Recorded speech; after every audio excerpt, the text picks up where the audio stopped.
नमस्कार जोहार आपे पे Bihar focus Santhali news in आपे साव गालमाराव लगित अनिल किस्कू तेहिं दो जहां उनकान मिटांग वीडियो इदी कतेत आपे को तलारे हेज अकाना जहां लय सदर ताबुना जहां नुआ 1 अप्रैल खन जहां निये दो महीना अप्रैल चलाक खाना 1 अप्रैल खन जहां नोटिफिकेशन उनकाना जारी उकाना पेपर के माध्यम से सोशल मीडिया के माध्यम से अब बन बढ़ाया जहां दो जाति जनगणना तो नुआ दो को मितवा संताली ते दो हर लेखा जहां अब बन बढ़ाया अब दो 2011 नंग सेंसस रे जहां जनगणना रे अब संताल आदिवासी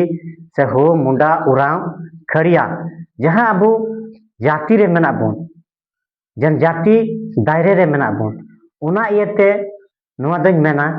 जहां अबो 2011 नंग जनगणना रे जहां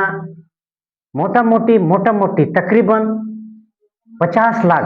माने 49 लाख को ढेर माने 50 लाख के तकरीबन मोटा मोटी अबो सारना धर्म कलम कोड ᱧᱩᱛᱩᱢ ते सारना धर्म ᱧᱩᱛᱩᱢ तबुन ऑल लेना और बढ़ाई लेना तो उना येते इना परे जहां नहा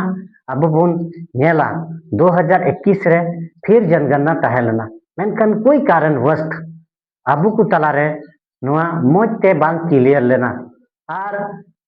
बांग लेखा समूंग लेना तो उना येते नितोंग नहा नुआ वीडियो दो नुआ येते इन खास बनावी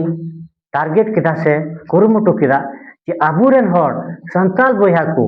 अलग अलग धर्म रे को कन्वर्ट करना और अलग अलग धर्म नितो हरि को मनावेत करना और अलग अलग धर्म रे अबुरेन हर को चला करना और को मनावेत करना और को कमी हो को कमी करना तो उना येते विशेष कर जहां नुआ वीडियो बनाव ना मकसद द निया करना कि आटू उड़ा रे अबुरेन हर सांगी से सांगी संताल से आदिवासी मेना कुआ तो ओकू उनको जहां मेना को अबो आदिवासी को अडी गान गे बाको बढ़ाया और अडी गान गे बाको नुआ को नेल कदा से बाको बढ़ाई कना कि जाति जनगणना तो चेक कना यहाँ नुआ इदी कतेत गे इन आपे को तलारे 2021 के बाद यहाँ 2000